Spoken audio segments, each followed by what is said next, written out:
Roy, if you would sort of go over the companies that the mobile phone companies currently that have got have entered into patent agreement or licensing agreements with Microsoft. We have in the news now Samsung and HTC have just signed a deal with the big patent troll that's funded by Microsoft, and that's Intellectual Ventures. They signed, I think they say they signed the deals to have access to patents. And that's kind of similar to the Open Inventions Network sense, but it's only this person is a troll. It's actually using its patents to sue companies, using over 1,000 proxies, according to the, I think it's the Wall Street Journal, which exposes these operations of Nathan, who was Bill Gates' friend, also funded by Microsoft to create this whole thing. So we have a second wave now, apparently, of phones that have Android on them could actually have a double taxation procedure where first they pay Microsoft and then they pay one of the pyramid schemes created by Microsoft to have more patents and to have more of an extortion leverage. And they can try and tax Android over and over again in this way. The companies I know of which sell Android phones and will pay Microsoft for it are LG, Samsung. Then you have this Japanese company, I can't remember the name of the company.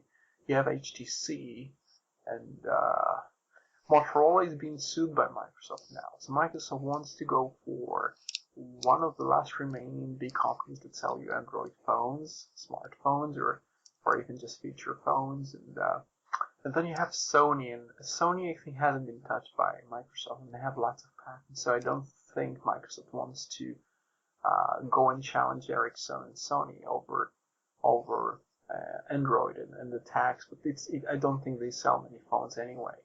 But we have this really unfortunate situation where I cannot actually quite recommend any Android phone because just about all of them will pay Microsoft will basically give Microsoft the storyline that Linux is not free and you have to pay Microsoft for it.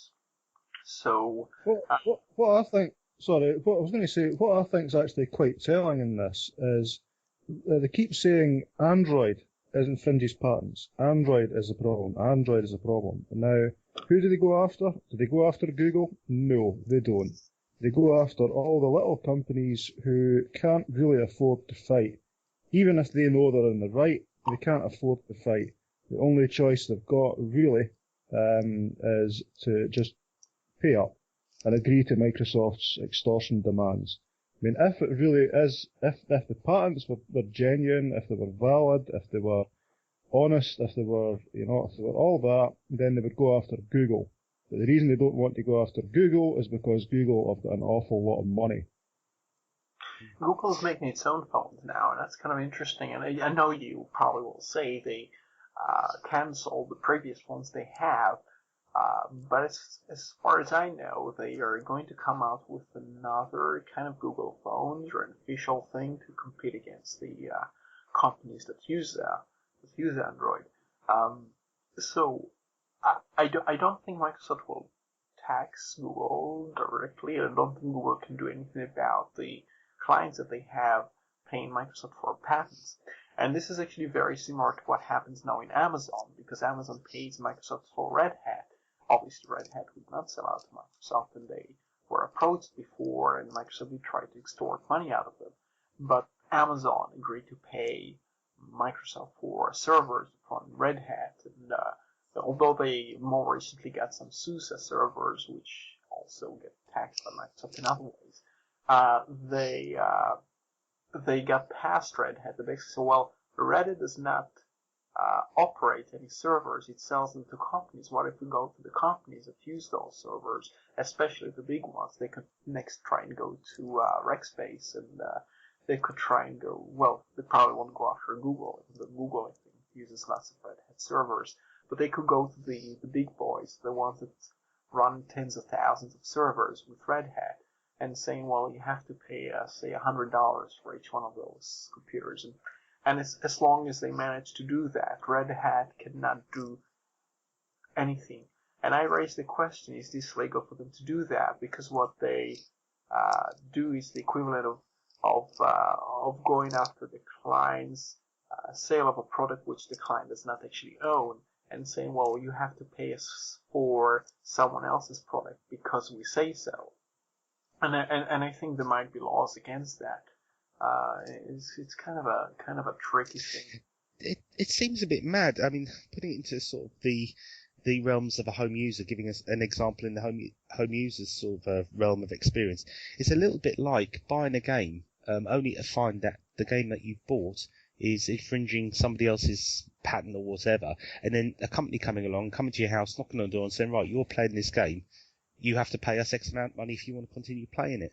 And what I can't understand, and like I said, I haven't looked into the patent issue very deeply at all, but why isn't Google stepping up to the mark? And when these companies are being targeted by Microsoft, saying, well, hang on a minute, we'll support you, we'll help you fight this.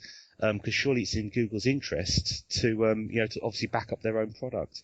And that's something I've never been able to grasp either.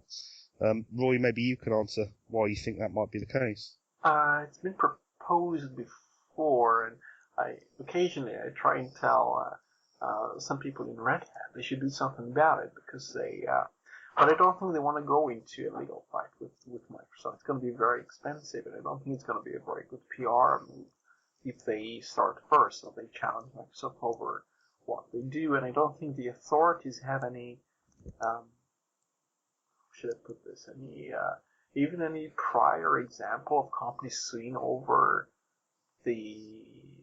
well, you see, we're talking about free software, so many things are very different. The notion of selling a company or giving them a license for free to use software, and also then to distribute the software free of charge. When you introduce things like patents, and you allow a company to come in to say, well, excuse me, we owe us money for this piece of software, and this person just give you some money and said, please go away, here's some money, just leave us alone. It doesn't exist quite in the previous landscape, but now Linux is becoming very widespread, and there is this company which claims to own parts of it, even though it wrote no code for it, and all it has is these patents and so-called monopolies and algorithms. There is no known way. What do you do? I'm not even sure myself, and I sometimes ask, is this not a racketeering thing? Can you not use the RICO Act against that? That's basically, in some sense, what it is. But you have to phrase it nicely to make the argument fit what you call the RICO Act is kind of like an or I suppose it's kind of like an appendix of some sort to the existing laws, which was created to battle one type of loophole which companies were exploiting. So I think whatever it is, whether it's racketeering or whatever name you want to put on what Microsoft's doing, I think it's very telling. You have Steve Ballmer saying that Linux is a cancer and et cetera, et cetera. You have Microsoft advocates trying to convince people that Linux is no good, it's worthless, it's a hobbyist system. Yet Microsoft seems to be making quite a pretty penny off the back of Linux's tailcoat. So I think that in itself is very telling, and it shows the level of fear that Microsoft must have. I'm sure it'd rather not have to be in the position of threatening other companies. I would expect it would rather sell its own operating system and make a healthy profit off that. And use that first thing. Sorry, go on. Go. Yeah, I was going to say, I don't know if it's at my end, but both of you guys were siloning there a little bit. It's cleared up again.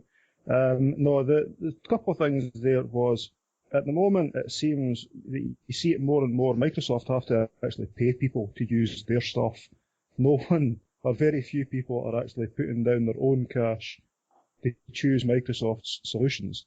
So yeah, I dare say they would rather sell them, which is different from paying people to use their stuff.